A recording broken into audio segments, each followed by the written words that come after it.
Vision 2020. Okay.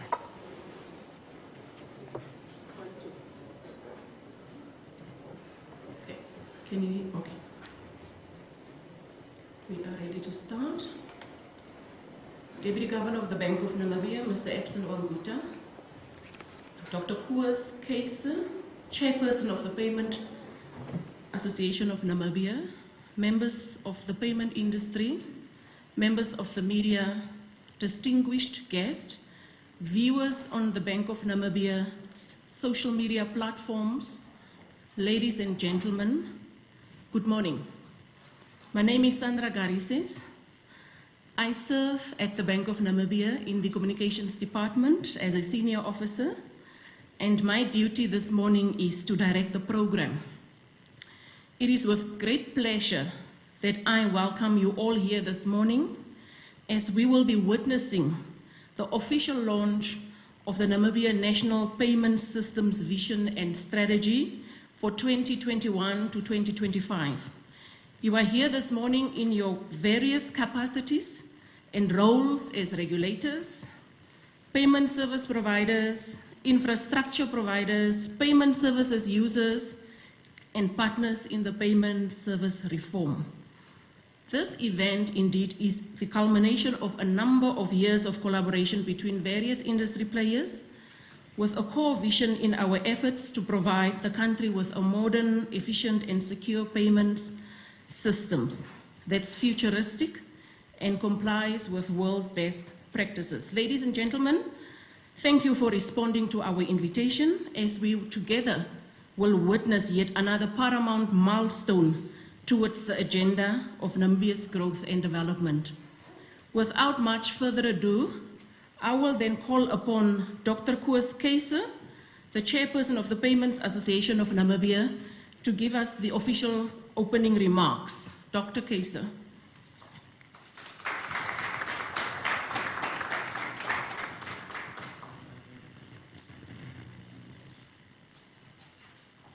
Good morning. Please keep in mind my British public speaking is not very well ironed.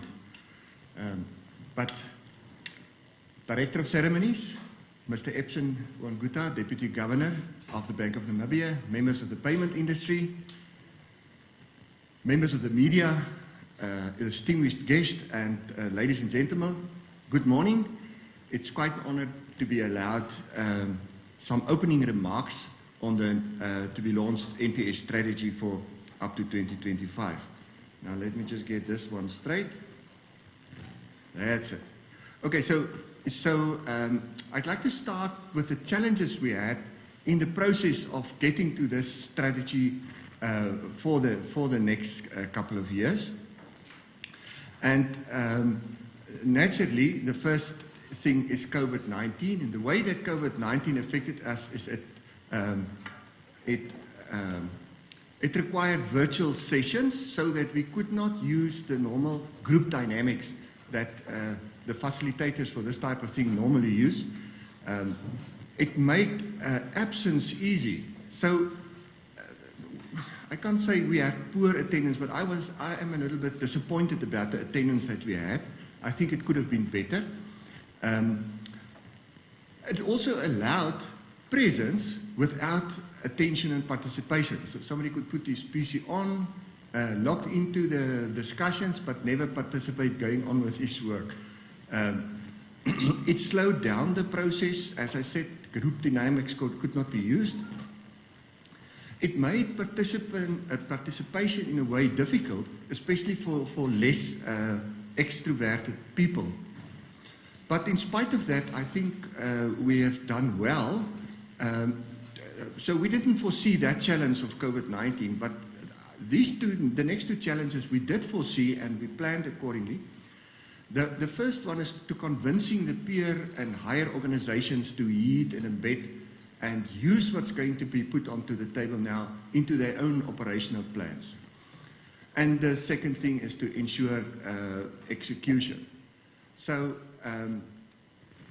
the way that we designed the process for Vision 25, Vision Strategy 2025, we tried to address those challenges with this. And what we did first, in the first phase, is we gathered, or we prepared all the participants or people that we hope will participate. We tried to prepare them as well as we could. And that was with gathering, presenting, distributing research from Bank of Namibia, from the PAN Executive Office, from knowledge. There was a tour that we had a report of. Then we had this seminar or conference where we had some expert talk to us about the new trends and so on, people that are really in the know all over. Okay, so the second phase or step was then using a strategy specialist, one of those in, I would say, not only Southern Africa that is well renowned as a strategy specialist, Prof. Marius Ungerer, and his right-hand man, to drive the critical elements, the foundation, the leadership element of the strategy creation process. Now, what remains is the management element. So the leadership element is completed. The management element remains, and that will follow until the last quarter of 2025. So this strategy will not be complete until that day. So in this phase, we devised the operational plans, we manage the execution, we adapt and change to ensure that we accomplish what we set out to do. Now, just a little bit more on the leadership element. The leadership element addressed what is our destination question. So you will find in that little booklet in front of you in the strategy vision that there is aspiration and positioning statements, the mandate, the vision, the mission, the right way to get there, which is the values, a little bit on values more later, the goals, and then how we will know when we get there or when we make progress, and that is now the key success indicators. Also, what is done in the leadership element is to what will take us there, what would be the initiatives that take us there. So that whole leadership element is finished, and that's embedded in that document that you have in front of you. Now, what remains is the management challenges, and that is, you would know, the planning, the detailed deliverables, outcomes, deadlines, resources, responsibilities, to organize, motivate, coordinate, control, monitor, evaluate, adapt, change, develop, and also, again, elements of leadership. So that remains, and how we design it to enable management was the following. So we said, or we designed it so that ownership and responsibility for an outcome or a deliverable is only by our own choice. So nobody is given a responsibility by others who have no authority to control execution. So maybe we take a risk to do that, but we still thought it would be the best way to ensure or to enable management. The detail of the deliverables, the outcomes, is to be worked out by those people that chose the responsibility. So you can't get by saying, well, somebody else who didn't know my job gave it to me. So also, execution can be monitored and controlled easier with detail up to balanced scorecard level, which is the plan, and hope that everybody, all teams, groups and forums will work it out to that level. Even if it takes many more moons for each forum or group or team to work it out to that level.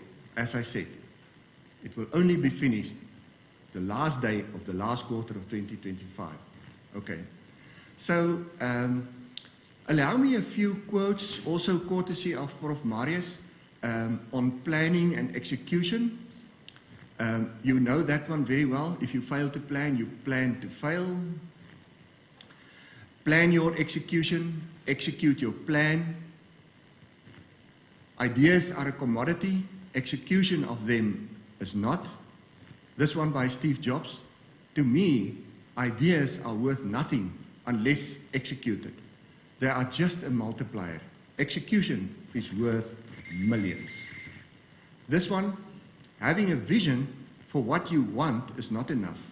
Vision without execution is hallucination. And this one I like particularly. A plan is not a strategy. Goals are not a strategy. Mission statements are not a strategy. Good strategy is about how to execute the plan, hit the goals, and accomplish the mission. Strategy is only as good as the result it gets. Now this is easy if you have to build a strategy and a vision for one organization where there's somebody in control at the head, one person which has the authority to make sure of execution. In this case, it's an industry where nobody is the ultimate boss, which makes it a little bit difficult, and I hope you guys will come, so to speak, to the party.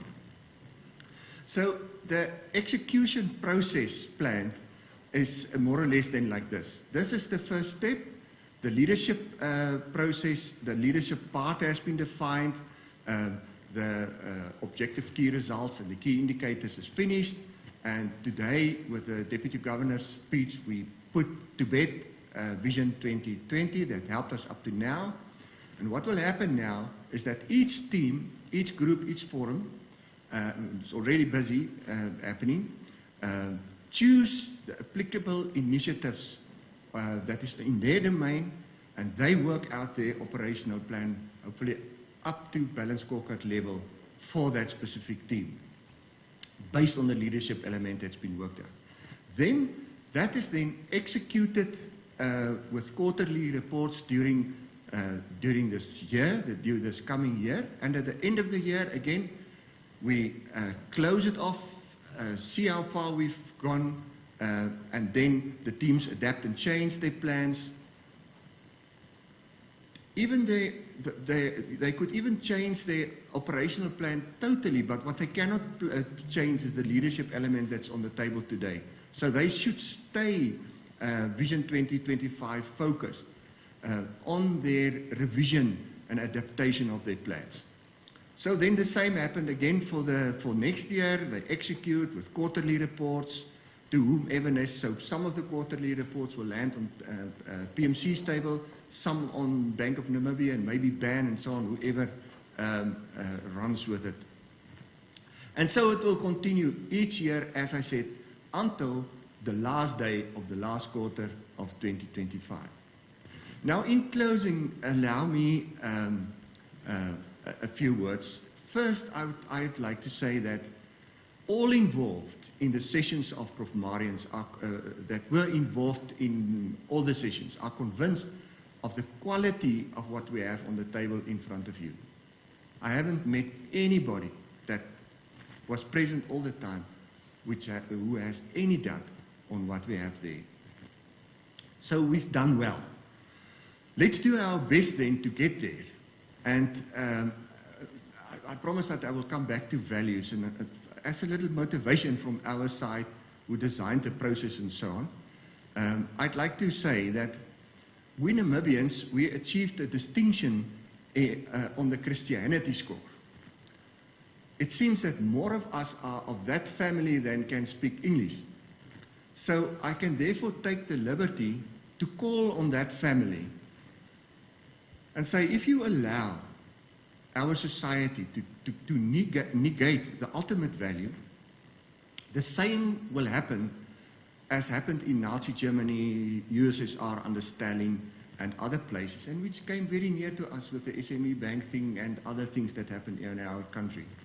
So apart from executing what lands on your table and diary of the NPS Vision and Strategy 2025, I urge you to ensure that the ultimate value stays your highest priority. Allow yourself to be cautioned by the rest of the family. I had the privilege of having been cautioned by people here, such as Maitreya, Rudderman, Rikuta Kaizemi, Mr. Diemer, Mr. Swanepoel, and so on. So thank you guys, and I hope that you will also stay open to be cautioned in that regard. Thank you very much.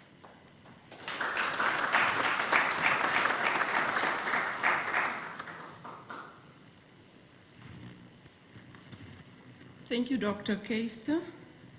Dr. Keiser, pardon me, for expounding on the strategy clearly and laying out the process design of what needs to follow. Thank you so much. Without much further ado, I will then invite our Deputy Governor, Mr. Epson Wanguta, to give us special remarks and officially launch this NPS Vision 2025. Mr. Wanguta.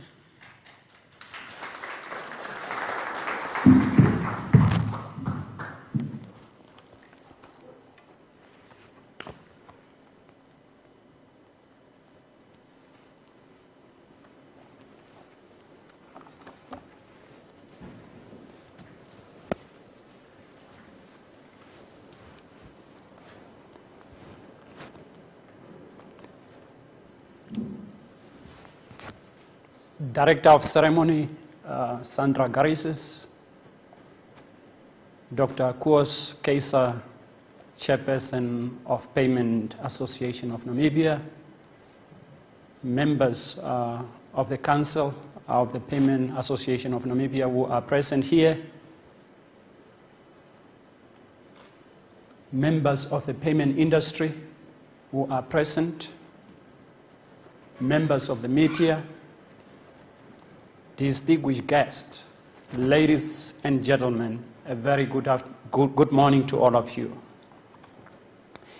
It is with a great honor that I welcome you all to the launch of the National Namibia Payment System Vision and Strategy for 2025.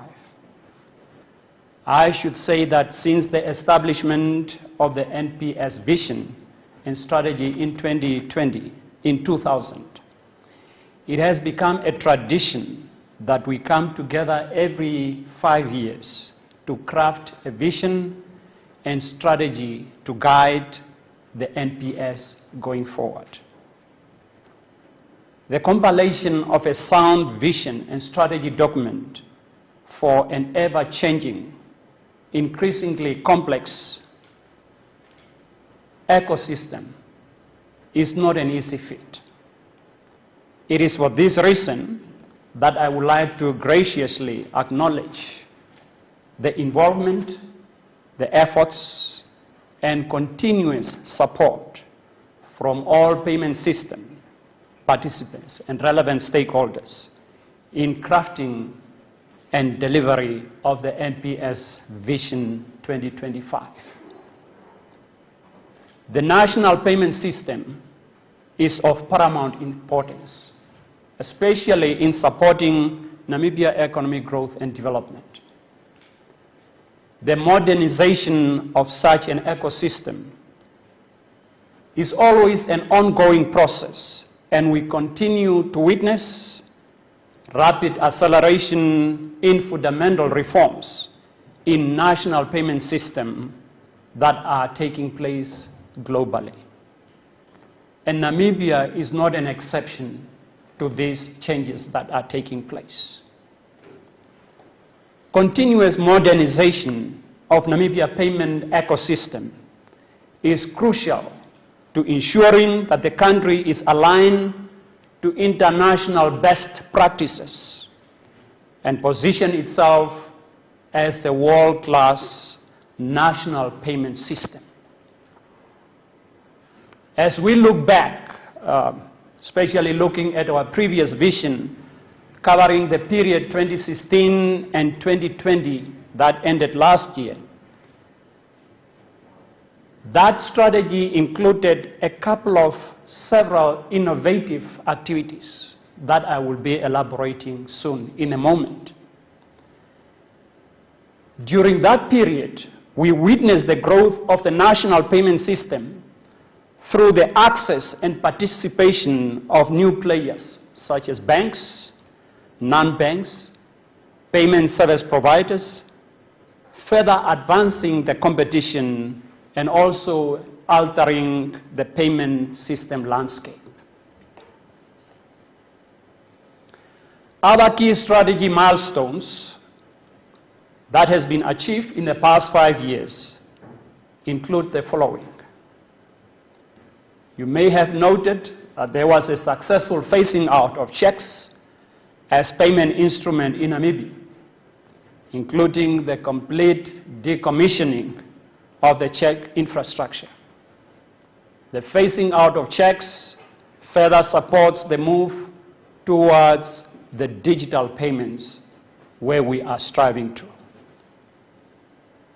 The second issue, it was the issuance of the position paper on interoperability in the national payment system by the Bank of Namibia. Again, the reason why we issue that position paper is to ensure a greater efficiency and transactability for customers of different payment instrument providers. Third, the establishment of the Pan Electronic Money, the e-money forum, to enhance the inclusiveness and access of both bank and non-bank e-money issuers to the national payment system, as well as to enhance the interoperability in the national payment system. The adoption and an ongoing improvement of payment system, the security practices aligned to the Europay, MasterCard, and Visa, also known as EMV standards, Payment Card Industry Data Security Standards, or PSI, DSS for short, and the standard pertaining to the Society for Worldwide Interbank Financial Telecommunication, shortly known as SWIFT. All these standards are aimed at enhancing the security and safety of payment infrastructure and products. As we know that the mandate of the payment system is to make sure that whatever payments are being done are safe, are secure, are efficient, and are effective. The revision of non-clear governance, funding and ownership model and the adoption thereof, which enable the fair representation and decision-making for all system participants, was also one of the key developments that took place during that period of vision, the past vision that we have just passed now. Advancement in the regulatory environment through the revision and issuance of regulations and position papers, such as the guidelines for payment intermediation service providers in the national payment system, the determination on issuing of electronic money in Namibia, the determination on the standard for a basic bank account and cash deposit fees within the national payment system, the determination on standard for fees and charges for payment system services within the national payment system, the position on the distributed ledger technologies and virtual currencies, the starter pack for participation in a SADC low-value credit transfer cleared on an intermediate basis scheme for Namibian participants. So these are some of the things that we really clearly achieve and standards that we issue during the Vision 2020. So for the previous Vision 5-year period, 2020 stand out in a very dramatic contrast to the preceding years. We know why 2020 is standing out, especially with the global COVID-19 pandemic. 2020 certainly had a very significant and widespread effect on both domestic and global payments. The pandemic striking and lasting impact accelerated the pace of change, and as our lives and global economies became more digital, so have our payments as well. We are witnessing this in a dramatic shift in payments behavior of domestic payment system users. In Namibia, over the past year, the digital payment instruments such as electronic wallet payments and electronic funds transfer have increased substantially, both in terms of volume and in values. For Namibia, despite the challenges presented in this regard, I'm quite glad to point out that the demonstration of the payment industry resilience and unwavering continuation in the provision of payment services during this difficult and trying time was really quite exemplary and something to be emulated. This is clearly a true testament to not only see the robustness of the infrastructure and the operation of the national payment system, but also the determination of the hardworking individuals behind the scenes.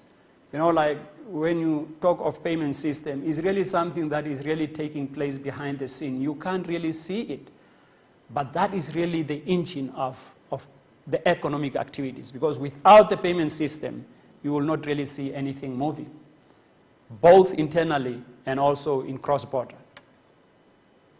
For people to trust to send the goods that you have ordered, for you to import and for us to export, we are doing that because we have got the trust in the payment system. The moment when the confidence and the trust in the payment system breaks down, certainly transactions will not take place. And hence, it will have an impact on economic growth and development. Another cause for celebration is the delivery of the flagship project,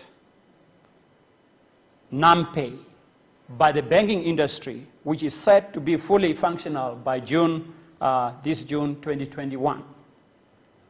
NamPay, as we know, is a new domestic EFT system introduced by the Namibian payment industry in collaboration with the Payment Association of Namibia and payment service providers to enhance the efficiency of EFT transaction in a country and across the debit and credit payment streams.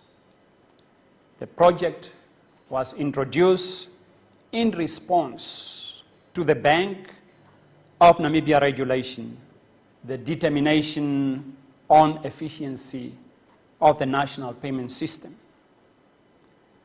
The revolutionary NamPay, as we call it, brings about major enhancement to how EFT transactions are conducted in a country. NamPay certainly will replace the existing EFT system with a system that uses an internationally recognized messaging standard, which is ISO 20022. A system based on such standard is harmonious and can be enhanced with emerging and future technologies on a global scale. Thus, certainly, it makes the NamPay scalable for future development, as we know that there are rapid changes that are taking place. Now, when you have got a system that cannot adopt the new technologies, you cannot scale it up, and hence it becomes very costly for transactions. The field of payments is quite a fascinating one, not just for the industry, but also for Bank of Namibia as a regulator. We continue to learn, we continue to face new challenges. Digitalization and the proliferation of mobile and internet-based service continue to transform the way we trade and also when we transfer values. New applications and technology promise ever fast and more accessible payment options via mobile devices. Vision 2025 will undoubtedly be faced with new and increasingly complex challenges we may have never have encountered before. As such, the entire payment ecosystem is set to undergo a profound changes. The new vision is set to position us as a world-class national payment system at the forefront of digital innovation and transformation. And among other strategies and initiatives, it also aims to drive the country towards a cash-light society, given the proliferation of efficient and affordable digital payment. This will be highly dependent on national digitization strategies and efforts by the government. The vision also aims to address the current silos and ensure 100% interoperability by integrating payment solutions across different payment products and streams. This, in turn, will support the growth of the payment ecosystem and promote financial inclusion, which is key for the bank and also for the entire economy, because we know that without comprehensive financial inclusion, where each and every citizen of the country are part of the system, to some extent, growth and development will be undermined. Payment innovation is also positioned as a prominent theme over the next 5 years, particularly from a consumer perspective.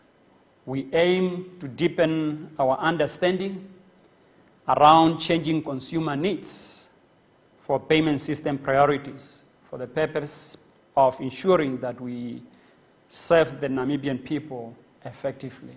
We want to keep our ears on the ground to hear what is happening, what are the needs of the consumers, what are the needs of the customers, so that we can adjust our regulations accordingly. Again, I always say that as regulators, we don't want to put regulations ahead of the cart. We are not there to stifle innovations. We are there to leave innovations to take place. Once it goes, then we ensure that we follow with appropriate regulations to ensure that all parties that are part of those transactions are sufficiently served and they get the best deal out of it. As alluded to earlier, our focus will not be limited to these few themes that I just mentioned. I would like to encourage everyone to read through the NPS Vision 2025. We have got quite a number of themes, and there are also key principles that are clearly outlined in the vision that we're going to launch now. It's quite an interesting read and very easy read. If you go through, the exposition is quite good for each and every reader. It will take you possibly less than 20 minutes to go through the whole document, but it's quite rich. This special day and auspicious occasion present us with a new dawn, and again with a renewed energy and direction and focus in a digital world.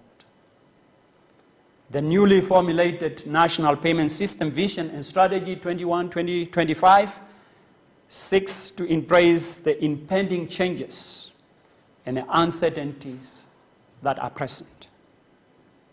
As a collective, we stand together and we stand ready to face the monumental task of delivering on a new strategies and goals for the continued betterment of our national payment system of Namibia in a new digitalized world. Through this vision, ladies and gentlemen, we will continue to advance our payment ecosystem to be internationally reputable, to be an internationally reputable national payment system, which is safeguarding the interest of all the stakeholders in support of Vision 2030 and beyond. With this, ladies and gentlemen, it is my distinct honor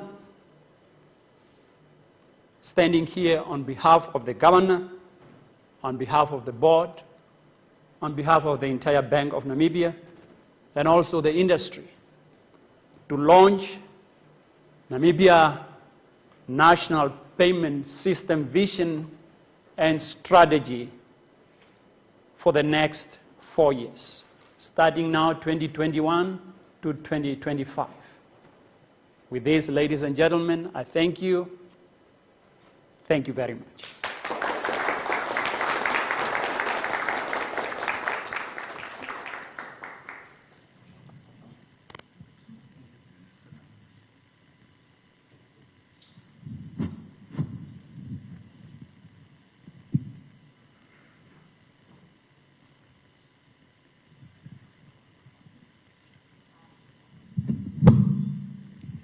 Thank you, Deputy Governor. Now that the vision has been launched, the roadmap is clear, the direction is clear. It is clear that we want to fast-track digitalization, to have increased trust in the system so that paying can be fast and convenient for all of us as consumers. So that is a good thing. So ladies and gentlemen, DG is still here in front. Are there any questions, comments that he should be addressing, that he should be handling? Do we have any questions from the media present?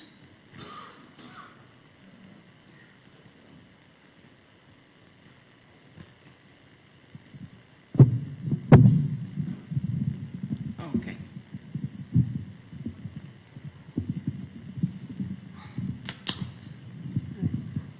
Good morning. My name is Salima Henok from NBC. I was listening to the governor's, deputy governor's speech, and I'm just looking at we have a lot of people that are staying in rural areas, and we have a problem with connectivity, for example. I just really wanted to understand how the bank is going to make sure that, for example, those that are living in the rural areas, how are you going to cooperate, for example, with telecommunication companies to make sure that they have access to internet to be able to work on the digitalized way of doing banking, and also just the safety in terms of them making sure that they will not be able to be robbed, if I should put it that way. And we are talking about the elderly, for example. Thank you. Thank you very much, Salima, for that question. What is it that we are doing as a bank to ensure that the people who are in villages and who really wants to make transactions are fully part of this? How did this vision, did this vision that we launched today, is it really addressing that?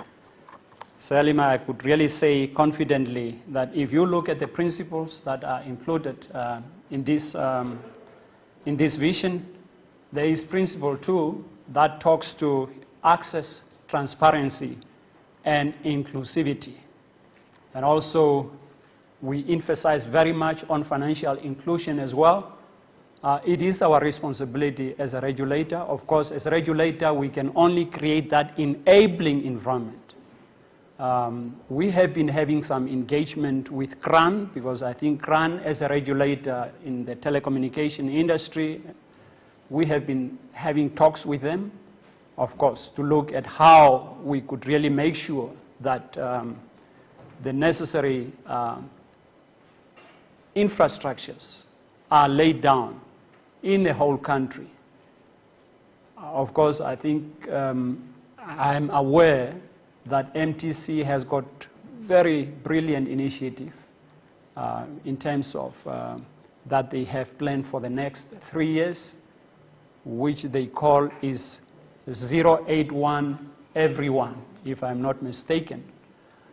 So it's part of those strategies nationally to ensure that those people who do not really have access to the necessary technology are also brought into the net. And definitely with that, it will really facilitate payments.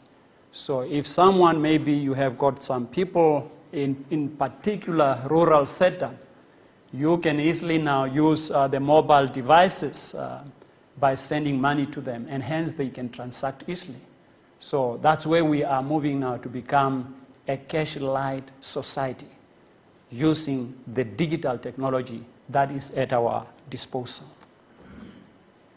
In terms of the safety and security, in fact, again, they are well clearly outlined in this vision.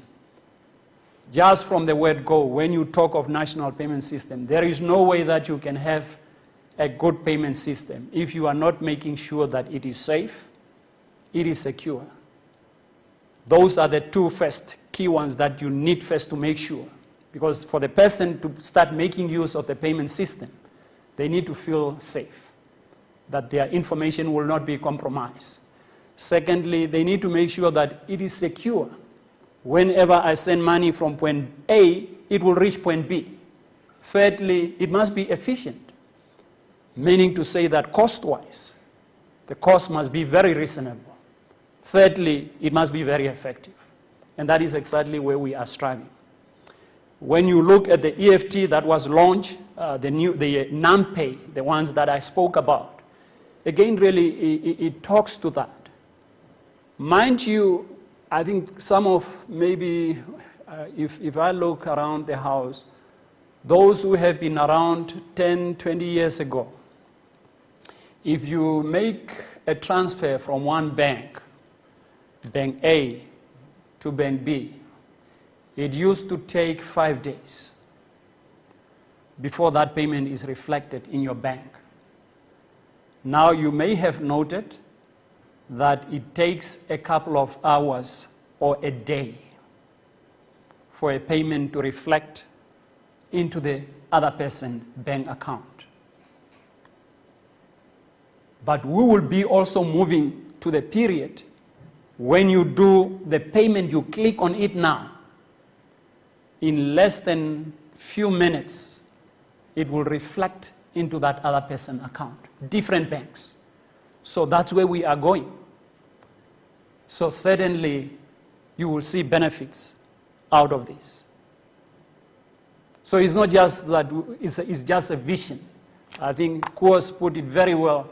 Like if you put a vision, if you put a plan, without execution, it's nothing. But we are determined to ensure that whatever vision that we put, it must be fully executed, unless there are things beyond our control. Thank you.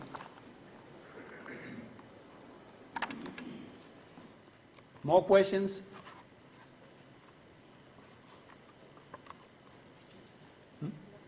Okay. Good morning. My name is Stephen from Energy and Water Focus. In terms of charges, what does this mean to the clients? Because one of the main problems with the banks these days is the charges. It looks like from the losses made from elsewhere, the bank has made it their business to overcharge people to cover for their losses elsewhere. Thank you. Thank you very much. I think the issue of cost, fees, and charges has been quite a thorny issue. Is an issue that we have really taken as a regulator to ensure that we address it. And also out of that, the past vision, Vision 2020, I have elaborated on some of the determination that we have issued. Determination on fees and charges, we have issued that. And again, I think it was guiding the banks on how to control some of the fees that they are passing on and charges to their customers. So we have given some kind of guidance that if a particular service is costing you so much, it will not justify you as a bank to overcharge a customer this amount. At least you need to limit yourself in particular ranges. And that's what we have issued, and I believe that the banks are complying with that. We are not saying that entirely we are happy now. I believe that every customer, when you meet, including myself, I will say that there are high charges. Definitely with digitalization, digitalization will bring about efficiency and effectiveness, and when you are gaining efficiency, the cost of doing business will also come down. As part of also dealing with those fees and charges and also inclusion, you may recall we have also, during that period of vision, introduced basic bank account, meaning to say that this was the account that aims at catering for people at the low level. Now that was a double-edged sword to bring these people within the financial system and then at the same time also reduce the cost of doing business to them. So my short answer to yours is that it is an issue that we assist with. We will continue to address it. Namibia is a vast country. Sometimes the cost of doing business is quite high. We cannot also just simply go to the bank and dictate to them that remove all the fees.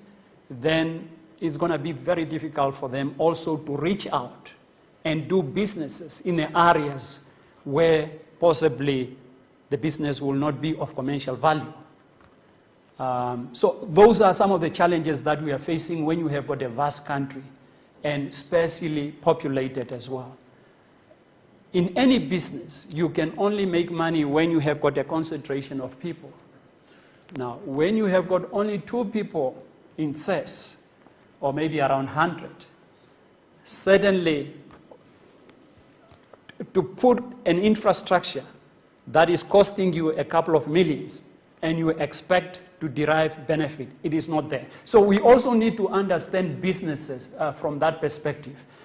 The only thing that can help us as a country is to cross-subsidize. But strictly in business terms, cross-subsidization is also not allowed. But because of the constraint that we are facing, because of the uniqueness that we are facing in the country, we can encourage businesses that please cross-subsidize. Because that's the only way how you can reach everyone. Because if you don't cross-subsidize, you will only serve the niche market. You will only serve those who can afford. The rest will be left out. So I agree, but I just wanted to explain some of the challenges that we are facing on that front as well. Thank you.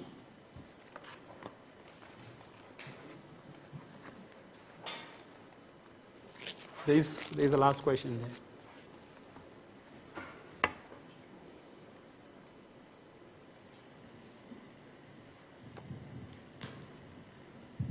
Good morning, Governor. Good morning, colleagues. My name is Lazarus. I'm with the Namibian newspaper. Quick question on cryptocurrencies. Has the bank changed its position with regards to that, or you still maintain that they're not something that you'd like to accept here? With regard to cryptocurrency, the bank has not yet changed its position. I think our position still remains. But again, there is an innovation group that is in place that is looking at all that. We are not ignoring to the fact that those things are not taking place. They are taking place. But we just need to find the right modalities on how we can really accommodate them going forward. But at this stage, the position still remains. Maybe in 2 years, 3 years down the line, after we have put all the necessary regulations and infrastructures in place, it's something that we can look at. We are looking at it. We have not just put it aside to ignore it. Lazarus, I think that's my short answer to that question. Thank you.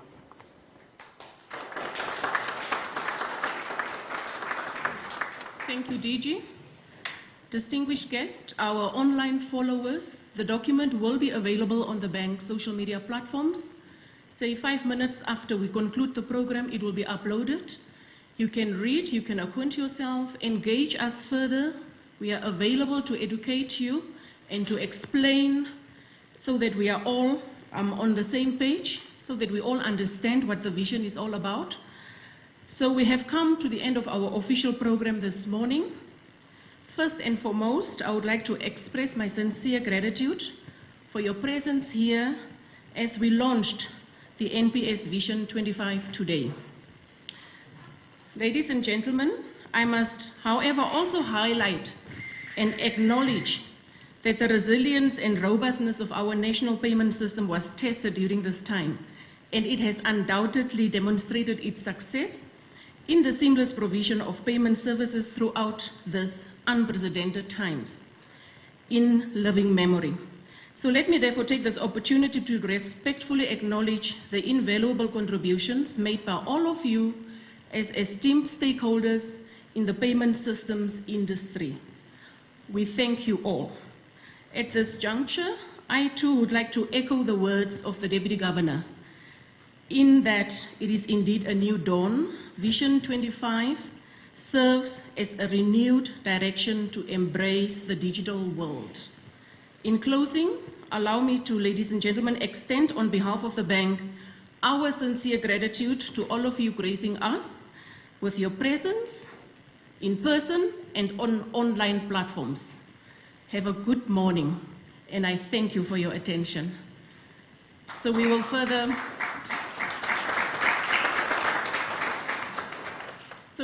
network and have a little snack out there in a socially distanced manner. And then I would like to ask the PEN Council members just to gather in front for a photo session. Thank you. We have come to the end of our program. Thank you.